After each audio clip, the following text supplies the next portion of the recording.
ओम श्री गणेशाय नमः। आप सभी पर भगवान गणेश की कृपा सदा सर्वदा बनी रहे। आज हम सुनेंगे आश्विन मास की संकष्टी चतुर्थी व्रत कथा। गणेश चतुर्थी का व्रत हर माह के कृष्ण पक्ष और शुक्ल पक्ष की चतुर्थी तिथि के दिन किया जाता है। कृष्ण पक्ष में पड़ने वाली चतुर्थी तिथि को संकष्टी चतुर्थी और शुक्ल पक्ष में पड़ने वाली चतुर्थी को विनायक चतुर्थी कहा जाता है। इस दिन भगवान गणेश को प्रसन्न करने के लिए व्रत धारण किया जाता है। इस दिन भगवान गणेश की पूजा करने से सभी विघ्नों का नाश हो जाता है। संकष्टी चतुर्थी का अर्थ होता है संकट को हरने वाली चतुर्थी। इस दिन जो भी भक्त व्रत रखकर व्रत की कथा सुनता है, भगवान गणेश उनके सभी कष्टों को हर लेते हैं। चतुर्थी तिथि के दिन पूरे दिन उपवास रखकर रात को चंद्रोदय होने पर चंद्र देवता को अर्घ दिया जाता है। उसके बाद उपवास खोला जाता है। ऐसी मान्यता है कि गणेश भगवान के साथ ही चंद्र देवता की पूजा करने से घर में आ रही विपदाएं दूर होती है और आप सभी की सभी मनोकामनाएं पूर्ण होती है। इस दिन कथा तो अवश्य ही सुनी चाहिए। आइए भक्तों, पूरी श्रद्धा प्रसन्नचित्त मन से आज की कथा सुनते हैं। एक बार प्रेम से बोलिए गणेश भगवान की जय। युधिष्ठिर ने भगवान श्री कृष्ण से पूछा, मैंने सुना है कि आश्विन कृष्ण चतुर्थी को संकटा चतुर्थी कहते हैं। उस दिन किस भांति गणेश जी की पूजा करनी चाहिए? हे जगदीश्वर, आप कृपा करके मुझसे विस्तार पूर्वक कहिए। श्री कृष्ण जी ने उत्तर में कहा कि प्राचीन काल में यही प्रश्न पार्वती जी ने गणेश जी से किया था कि हे देव, आश्विन मास में किस प्रकार गणेश जी की पूजा की जाती है, उसके करने का क्या फल होता है, मेरी जानने की इच्छा है। यह सुनकर गणेश जी ने कहा, हे माता, सिद्धि की कामना रखने वाले व्यक्ति को चाहिए कि आश्विन मास में कृष्ण नामक गणेश की पूजा सर्वोत्तम विधि से करें। इस दिन भोजन न करें तथा क्रोध, पाखंड, लोभ आदि का परित्याग कर गणेश जी के स्वरूप का ध्यान करते हुए भोजन करें। आश्विन कृष्ण चतुर्थी का व्रत संकटनाशक है। इस दिन हल्दी और दूब का हवन करने से सप्तद्वीप वाली पृथ्वी का राज प्राप्त होता है। एक समय की बात है कि बाणासुर की कन्या उषा ने सुषुप्तावस्था में अनिरुद्ध का स्वप्न देखा। अनिरुद्ध के विरह से वह इतनी आसक्त हो गई, उसके चित्त को किसी भी प्रकार से शांति नहीं मिल रही थी। उसने अपनी सहेली चित्रलेखा से चित्रभुवन के संपूर्ण प्राणियों के चित्र बनवाए। जब चित्र में अनिरुद्ध को देखा तो कहा, मैंने इसी व्यक्ति को स्वप्न में देखा था, इसी के साथ मेरा पाणी ग्रहण भी हुआ था। हे सखी, यह व्यक्ति जहाँ कहीं भी मिल सके ढूंढ लाओ, अन्यथा इसके वियोग में मैं अपने प्राण छोड़ दूंगी। अपनी सखी की बात सुनकर चित्रलेखा अनेक स्थानों में खोज करती हुई द्वारकापुरी में आ पहुंची। वहाँ अनिरुद्ध को पहचानकर उसने उसका अपहरण कर लिया। वह राक्षसी माया जानने वाली थी। रात्रि में पलंग सहित अनिरुद्ध को उठाकर वह गोधूली वेला में बाणासुर की नगरी में प्रविष्ट हो गई। फिर प्रद्युम्न को पुत्र शोक के कारण असाध्य रोग से ग्रसित होना पड़ा। अपने पुत्र प्रद्युम्न एवं पौत्र अनिरुद्ध की घटना से कृष्ण जी भी विकल हो उठे। रुक्मिणी भी पौत्र के दुख से दुखी होकर बिलखने लगी। पति वर्ता रुक्मिणी खीन मन से कृष्ण जी से कहने लगी, हे नाथ, हमारे प्रिय पुत्र का किसने हरण कर लिया, अथवा वह अपनी इच्छा से ही कहीं गया है? मैं आपके सामने शोकाकुल हो अपने प्राण छोड़ दूंगी। रुक्मिणी की ऐसी बातें सुनकर श्री कृष्ण जी यादवों की सभा में उपस्थित हो गए। वहाँ उन्होंने परम तेजस्वी लोमस ऋषि के दर्शन किए। उन्हें प्रणाम कर श्री कृष्ण ने सारी घटना कह सुनाई। श्री कृष्ण ने लोमस ऋषि से पूछा, हे मुनिवर, हमारे पुत्र को कौन ले गया? वह कहीं स्वयं तो नहीं चला गया है? हमारे बुद्धिमान पुत्र का किसने अपहरण कर लिया है? यह बात मैं नहीं जानता हूँ। उसकी माता पुत्र वियोग के कारण बहुत दुखी है। कृष्ण जी की बात सुनकर लोमस मुनि ने कहा, हे कृष्ण, बाणासुर की कन्या उषा की सहेली चित्रलेखा ने आपके पुत्र का अपहरण कर लिया है। उसे बाणासुर के महल में छिपा रखा है। यह बात नारद जी ने बताई है। आप आश्विन मास के कृष्ण चतुर्थी संकटा का अनुष्ठान कीजिए। इस व्रत के करने से आपका पुत्र अवश्य ही आ जाएगा। ऐसा सुनकर मुनिवर वन में चले गए। श्री कृष्ण जी ने लोमस ऋषि के कहे अनुसार व्रत किया। हे देवी, इस व्रत के प्रभाव से उन्होंने अपने शत्रु बाणासुर को पराजित कर दिया। यद्यपि उस भीषण युद्ध में मेरे पिता शिव जी ने बाणासुर की बड़ी रक्षा की, फिर भी वह परास्त हो गया। भगवान कृष्ण ने कुपित होकर बाणासुर की शस्त्र भुजाओं को काट डाला। ऐसी सफलता मिलने का कारण व्रत का प्रभाव ही था। श्री गणेश जी को प्रसन्न करने तथा संपूर्ण विघ्नों को समन करने के लिए इस व्रत के समान कोई दूसरा व्रत नहीं है। श्री कृष्ण जी कहते हैं कि हे राजन, संपूर्ण विपत्तियों के विनाश के लिए इस व्रत को अवश्य ही करना चाहिए। इसके प्रभाव से शत्रुओं पर आप विजय लाभ करेंगे एवं राज्य अधिकारी होंगे। इस व्रत के महात्म्य का वर्णन बड़े बड़े विद्वान भी नहीं कर सकते। हे कुंती पुत्र, मैंने इसका स्वाम अनुभव किया है, यह मैं आपसे सत्य कहता हूँ। आइए अब इसकी विधि भी सुन लो। प्रातः काल उठकर नित्य कर्म से निवृत्त हो स्नान कर स्वच्छ कपड़े धारण कर लें। श्री गणेश जी का पूजन धूप दीप नैवेद्य अक्षत फूल विधि से करें। इसके बाद हाथ में जल तथा दुर्वा लेकर मन ही मन में श्री गणेशाय नमः ध्यान करते हुए व्रत का संकल्प करें। संध्या होने पर दोबारा स्नान कर स्वस्थ हो जाएं। श्री गणेश जी के सामने सभी पूजन सामग्री के साथ बैठ जाएं। विधि विधान से गणेश जी का पूजन करें, वस्त्र अर्पित करें, नैवेद्य के रूप में लड्डू अर्पित करें। चंद्रमा के उदय होने पर चंद्रमा की पूजा कर अर्घ अर्पण करें। उसके बाद गणेश चतुर्थी की कथा सुने अथवा सुनाए, धूप तथा हल्दी से हवन करें। उसके बाद गणेश जी की आरती करें। भोजन के रूप में केवल फलाहारी करें। बोलिए गणेश महाराज की जय। आइए अब दूसरी कथा सुनते हैं। एक सुबह माँ पार्वती स्नान करने गई। उन्होंने अपने पुत्र श्री गणेश को आदेश दिया, जब तक मैं खुद स्नान करके बाहर नहीं आऊं, कोई भी भीतर नहीं आ पाए, चाहे वो कोई भी हो। उन्होंने अपने पुत्र को द्वार पर रखवाले के लिए खड़ा कर दिया और वे स्नान करने चले गए। आज्ञाकारी श्री गणेश जी अपनी माँ की बात मानते हुए द्वार पर खड़े रहे। कुछ समय बाद ही भगवान शिव माता पार्वती से मिलने वहां आए। शिव जी जैसे ही भीतर जाने लगे, गणेश जी ने उन्हें रोक लिया। शिव जी को समझ नहीं आया क्यों उनको भीतर जाने से रोका गया। उन्हें यह बात बड़ी अपमानजनक लगी। शिव जी क्रोधित हो गए।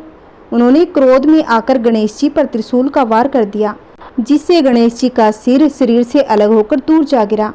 जब ये सब हो रहा था तब बहुत शोर हुआ। यह शोर और हल्ला सुनकर माँ पार्वती स्नान घर से बाहर आई। उन्होंने गणेश जी का शीश कटा हुआ देखा। यह देखकर माँ बहुत ही क्रोधित हो गई और साथ ही विलाप करने लगी। उन्होंने शिव जी को गणेश जी के प्राण वापस देने को कहा। यह सब देखकर भगवान शिव को बहुत बुरा लगा। उन्हें लगा कि उनसे बहुत बड़ी गलती हो गई, क्योंकि गणेश जी तो बस अपनी माँ की आज्ञा का पालन कर रहे थे। तभी शिव जी ने अपनी शक्तियों से एक हाथी का सर गणेश जी के शरीर से जोड़कर उन्हें नई जिंदगी दी। उसी के बाद यह संकष्टी चतुर्थी व्रत किया जाने लगा। तभी से सभी माता और बहनें अपनी संतान की लंबी उम्र के लिए और उनकी सभी मनोकामनाओं की पूर्ति के लिए यह व्रत करने लगी। एक समय की बात है, भगवान विष्णु का विवाह लक्ष्मी जी के साथ निश्चित हो गया। विवाह की तैयारियां होने लगी। सभी देवताओं को निमंत्रण भेजे गए, परंतु गणेश जी को निमंत्रण नहीं दिया गया।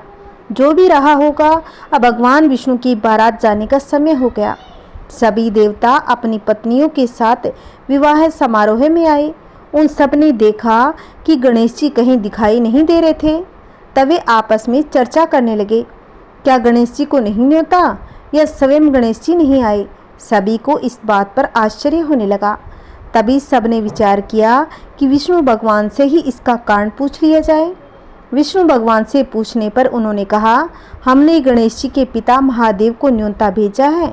यदि गणेश जी अपने पिता के साथ आना चाहते हो तो आ सकते हैं, अलग से न्योता देने की कोई आवश्यकता नहीं है। दूसरी बात यह, उनको 1.25 मन मूंग, 1.25 मन चावल, 1.25 मन घी, 1.25 मन लड्डू का भोजन दिन भर में चाहिए। यदि गणेश जी ना भी आएंगे तो कोई बात नहीं। दूसरे के घर जाकर इतना सारा खाना पीना अच्छी बात नहीं है।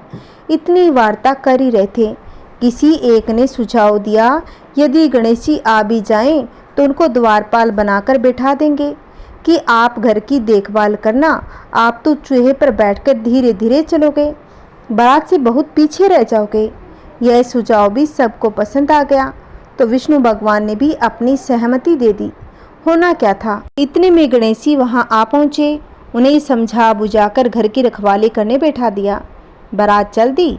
तब नारद जी ने देखा कि गणेश जी तो दरवाजे पर ही बैठे हुए हैं। तो वे गणेश जी के पास गए और रुकने का कारण पूछने लगे। गणेश जी कहने लगे कि विष्णु भगवान ने मेरा बहुत अपमान किया है। नारद जी ने कहा, आप अपनी मूषक सेना को आगे भेज दें तो वह रास्ता खोद देगी, जिसे सभी देवताओं के वाहन धरती में धंस जाएंगे। तब आपको सम्मान पूर्वक बुलाना पड़ेगा। अब तो गणेश जी ने अपनी मूषक सेना जल्दी से आगे भेज दी और सेना ने जमीन पोली कर दी। जब बारात वहां से निकली तो रथों के पहिए धरती में धंस गए। सभी देवता मिलकर लाख कोशिश किए, परंतु पहिए नहीं निकले, बल्कि जगह जगह से टूट गए। किसी की समझ में नहीं आ रहा था कि क्या करें क्या ना करें। तब नारद जी ने कहा, आप लोगों ने गणेश जी का अपमान करके अच्छा नहीं किया है। यदि उन्हें मनाकर लाया जाए तो आपका कार्य सिद्ध हो सकता है और ये संकट भी टल सकता है। शंकर भगवान ने अपने दूत नंदी को भेजा और वे गणेश जी को लेकर आ गए। गणेश जी का आदर सम्मान के साथ पूजन किया। तब कहीं रथ के पहिए निकले। अब रथ के पहिए निकल तो गए थे, परंतु जगह जगह से टूट फूट गए थे। अब उन्हें सुधारे कौन? पास ही के खेत में खाती काम कर रहा था, उसे बुलाया गया। खाती अपना कार्य करने से पहले श्री गणेशाय नमः कहकर गणेश जी की वंदना मन ही मन करने लगा। देखते ही देखते खाती ने सभी पहियों को ठीक कर दिया। तब खाती कहने लगा कि हे देवताओं, आपने सबसे पहले गणेश जी को नहीं मनाया होगा, न ही उनका पूजन अर्चन किया होगा, इसीलिए तो आपके साथ ये संकट आया है। हम तो मूर्ख अज्ञानी हैं, फिर भी पहले गणेश जी को पूजते हैं, उनका ध्यान करते हैं। आप लोग तो देवतागण हैं, फिर भी आप गणेश जी को कैसे भूल गए? अब आप लोग भगवान श्री गणेश जी की जय जयकार बोलते जाइए, तो आपके सब काम बन जाएंगे और कोई संकट भी नहीं आएगा। ऐसा कहते हुए बारात वहाँ से चल दी और विष्णु भगवान का लक्ष्मी जी के साथ विवाह संपन्न करा के सभी सकुशल घर लौट आए। हे गणेश जी महाराज, जैसे आपने विष्णु भगवान और माता लक्ष्मी के कार्य सारे वैसा सभी का सिद्ध कीजिए। बोलो गजानन भगवान की जय, बोलिए माता लक्ष्मी की जय, बोलिए समस्त देवी देवताओं की जय। आइए भक्तों, अब सुन लेते हैं चौथ माता की कहानी। पौराणिक कथा के अनुसार एक सेठ और सेठानी रहते थे।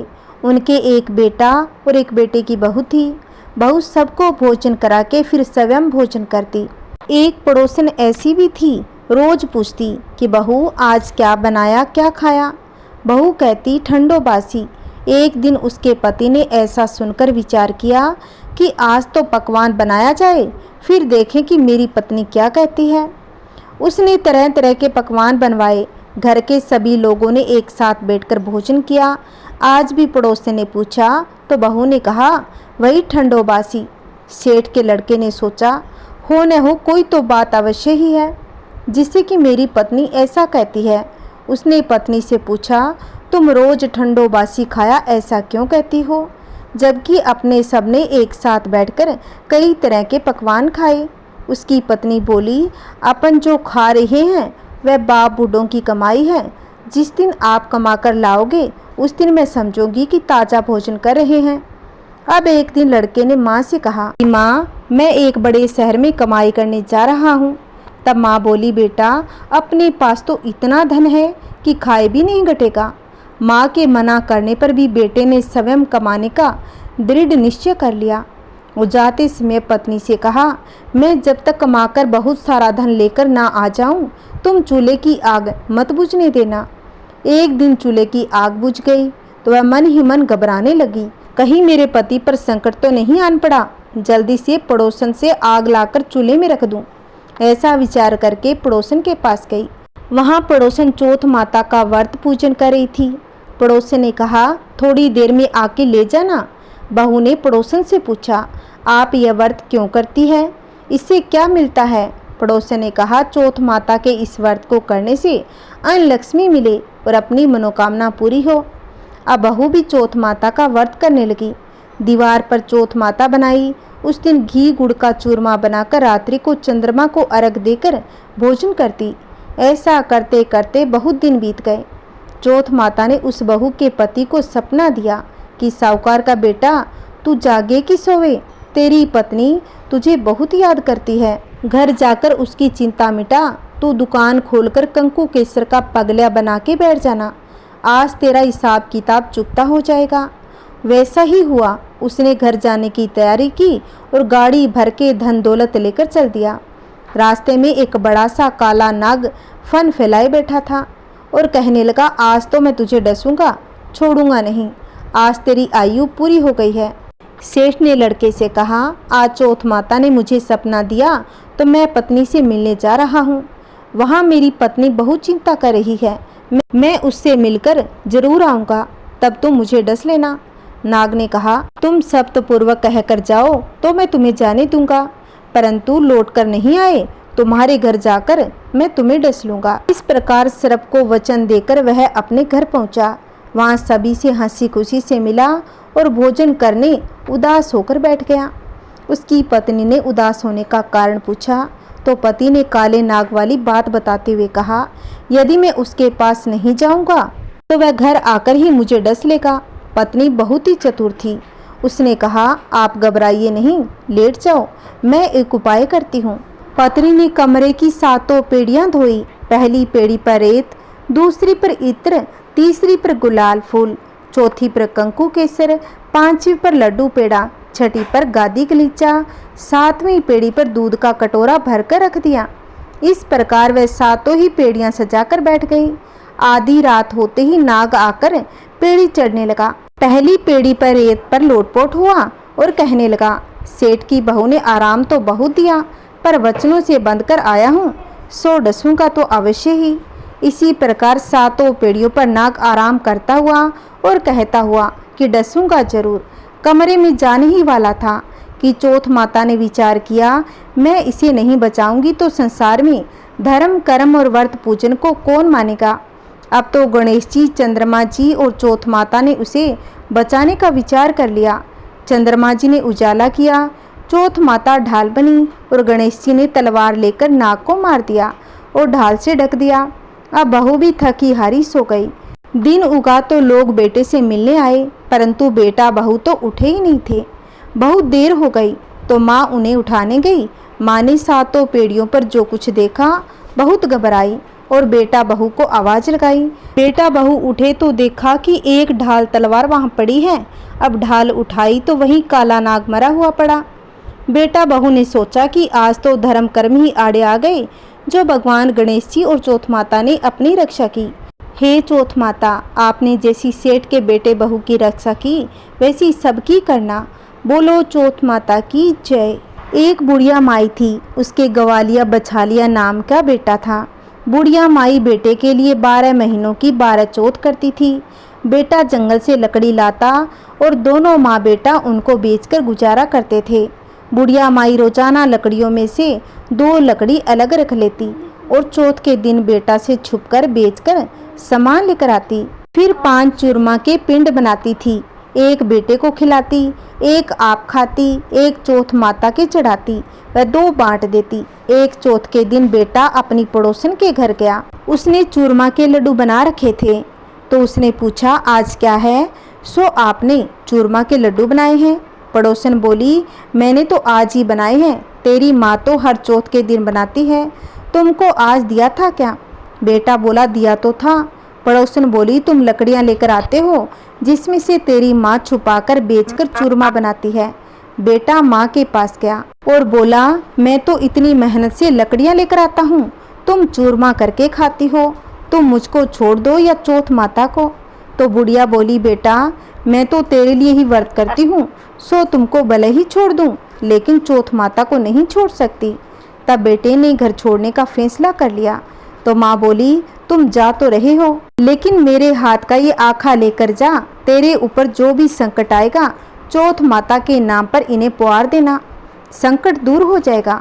बेटे ने सोचा कि तो झूठी तो बात है, लेकिन बात रखने के लिए ले लेता हूँ।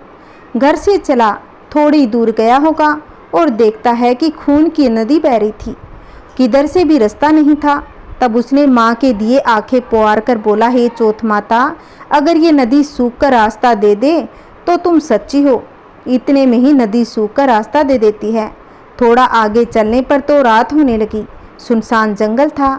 तब आँखा पुकार कर बोला, हे चौथ माता, अगर मुझे रास्ता मिल जाए, नहीं तो ये जानवर मुझे खा जाएंगे। इतने में ही रास्ता मिल गया। आगे एक राजा की नगरी में गया। राजा हर महीने एक आदमी की बलि देता था। वह एक बुढ़िया के घर में गया तो देखा कि बुढ़िया माई रोटी बनाती और रो रही थी। तब उसने पूछा कि माई तुम रो क्यों रही हो?